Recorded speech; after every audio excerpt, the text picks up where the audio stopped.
Oftentimes it's said that preachers confuse spiritual realities with political ones. And that idea is a holdover from the 18th century Enlightenment, which tried to divide reality between God and science, faith and politics, in hopes that God would eventually be driven out of the public square. John Lennon's challenge that we imagine no religion came to a screeching halt on 9/11, when we saw for sure that the issue of religion won't be driven from the public square anytime soon. And much to the consternation of Nietzsche, God is apparently and decidedly not dead. If you look at the world's trouble spots, God or some conflict about God is at the very center. And much to our defeat, our world leaders just can't grasp the importance of this, and none of them bother to study religion or religious conflict. So no matter what the outcome, whoever wins, neither will know it because neither side understands the language the other is speaking. And the way forward in a society that tries to marginalize God, drive him from the public square, is not for Christians to shut their mouth, know their place, and stop being so impolite as to bring God into public. That way is really at fundamental odds with the gospel. Jesus' message is much more than just a little tinged with political overtones. Just watch Herod's reaction and later the Roman emperors.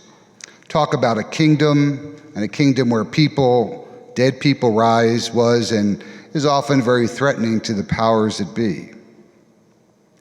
In the Gospels, when people went looking for dead people, whether it was the daughter of Jairus, the son of the widow of Nain, or Lazarus, what they found was people very much alive. Jesus goes forth among his people to heal the scarred and disfigured creation, the creation that the darkness perverts and often distorts. When we walk with Jesus, our faith becomes the channel through which God's original plan for creation is restored to its original beauty. Jesus' announcement of the kingdom on earth as it is in heaven meant that the God of Israel had appeared on the scene to finish the work of creation that he began so very long ago. And Jesus, we're told in the Gospels, brings that work to fulfillment when on the cross he cries out, "It is finished." Now a new age has begun, and that age will one day culminate in the full establishment of God's kingdom, God's very public kingdom on earth as it is in heaven. And the task of the church, as well as the individual disciple, is to bring the reality of that kingdom to bear on our present reality. So far from confusing spiritual realities with political ones, it's really about bringing those spiritual realities to bear on the political ones. The two are not mutually exclusive. The point is, God has taken his place in this creation, and he is not leaving soon. The gospel today from Mark gives us these two interwoven stories, and each is designed to illuminate the other. And the point Mark is making is that Jesus can take you from fear to faith. For the woman hemorrhaging, she was not supposed to be in public, yet alone touch a person. And the penalties for doing such were severe, so she was rightfully frightened. For Jairus, the synagogue official, his fear was of twofold. I'm not sure how it would feel to have Jesus sitting in your synagogue, since it would bring an awful lot of attention, and maybe not always good attention, especially if Herod or a Roman soldier was the one looking. So Jairus figured he should keep his distance from Jesus to avoid trouble with the authorities.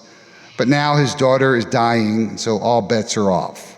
He goes right to Jesus and asks for help. And eventually his fear is turned into faith as well. We too can live in fear, 1,000 different forms of fear. But if we approach Jesus, our fear can turn into faith. Now, in light of that, I'd like to weave together two very different issues that can both cause fear and a lack of faith. And the first has been front and center in the last few weeks, the legacy of slavery.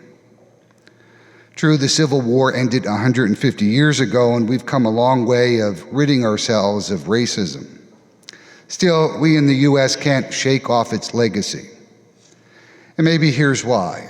Remember the old maxim, God always forgives. Man can forgive, but nature refuses to forgive. Slavery was not just an offense against God and humanity, it was an offense against nature, particularly the nature of the family, and in this case, the black family, and an offense against the familiar nature of the entire human family. You know, the ugliness and cruelty of the slavery in the U.S., chattel slavery, which sold human beings and stole their freedom. And many people are always quick to remind me that, yes, slavery is mentioned in the Bible and that other societies have had slavery. But their form of slavery and the form of slavery in the Bible was really indentured servitude. It wasn't the type of dehumanizing slavery that the slaves faced in the U.S.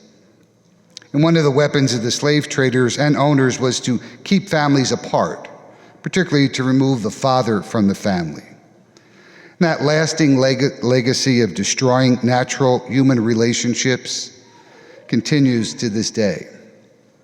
How hard it has been for the black family to regain its integrity and its wholeness. Nature is very unforgiving when we transgress its boundaries, and it forces us to pay a heavy price. And in the case of slavery, it's cost the U.S. racial harmony, enduring strife, and economic, educational, and emotional devastation for the descendants of slavery. Destroying the natural bonds of marriage and family through the slave trade, it was and is a sin that's paying dividends down many, many generations. The other issue I'd like to weave in, another issue that's been front and center this past week, is the redefinition of marriage foisted upon us by 5 judges who decided that the right to same-gender marriage was somehow hidden for the entire history of the civilized world across the centuries, across cultures, but they, with their informed understanding, have discovered it. You know, I hope someday they discover the right for the rest of us to be free from undemocratic decisions of judges. Again, remember the maxim, God forgives, man can forgive, but nature refuses to forgive. In imposing this act of the will on the part of the justices, they have sinned against the nature of the family.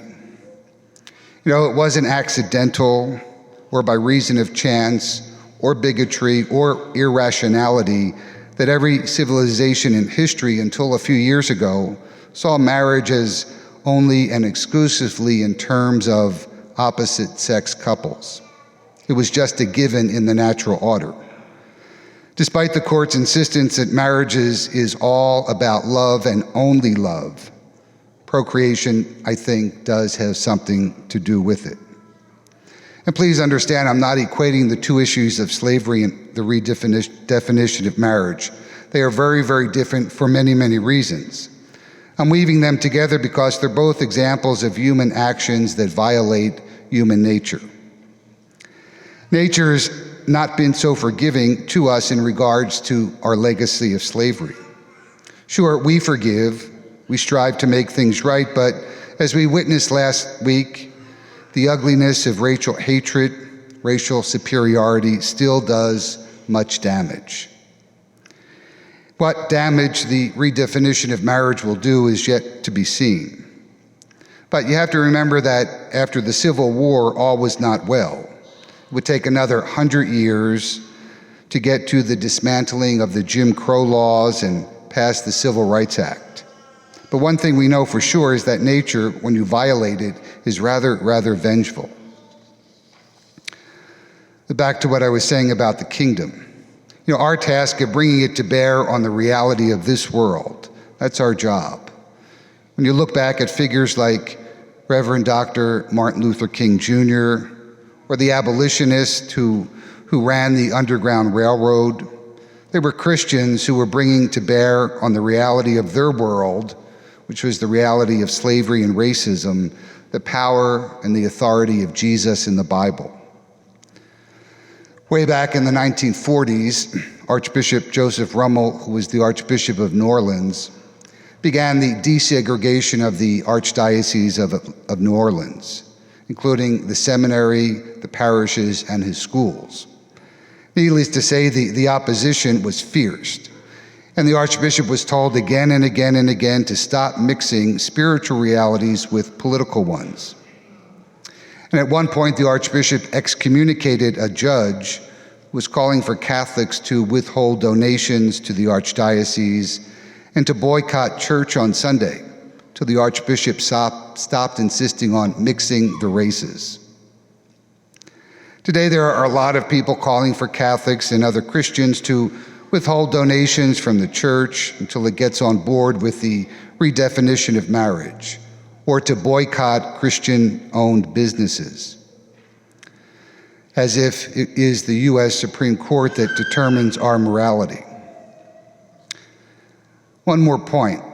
In the gospel story today, after Jairus does get the courage to approach Jesus and ask him to help his dying daughter, as they walk to his home, he gets the news: "Don't trouble the teacher any longer. Your daughter has died." You can imagine how defeated he felt. Still, Jesus insists on going to see the child. So the two of them walk together. You know, it must have been a slow, mournful walk for Jairus. But Jesus walks with him, and all the while, in the process, is turning his fear into faith. For the abolitionists who struggled to free the slaves, for Dr. King and all who walked for civil rights, I'm sure that the walk at times was filled with fear and uncertainty, doubt, and the feeling that everyone was against them. Still, they walked because they sensed Jesus walked with them. He is the one who guides history to the fulfillment of the kingdom on earth as it is in heaven. Well, now we walk too, a different path, but one that is at times fearful, frustrating, uncertain. Things often get worse before they get better. But as we walk, as we stand for the truth, we know that Jesus walks with us as well, so that he can, with our hands and hearts, establish the kingdom on earth as it is in heaven. You know, we've walked this road before. In 1973, after Roe v. Wade, we were told, end of discussion, case closed. And against impossible odds, against all the elites of our time, against all the powers of the earth, we have brought the power of the gospel to bear on the ugly reality of abortion. And for those who think we will fold our tents and flee now that the Supreme Court has gone full-blown crazy on marriage, you have no idea who we are, and more importantly, who walks with us. Like what you just heard? Visit Our Lady of Mount Carmel's social media pages for more faith-filled content. Follow us on Facebook, Twitter, and Instagram. Read the OLMC Tempe blog. Your Catholic community is online. Let's stay connected.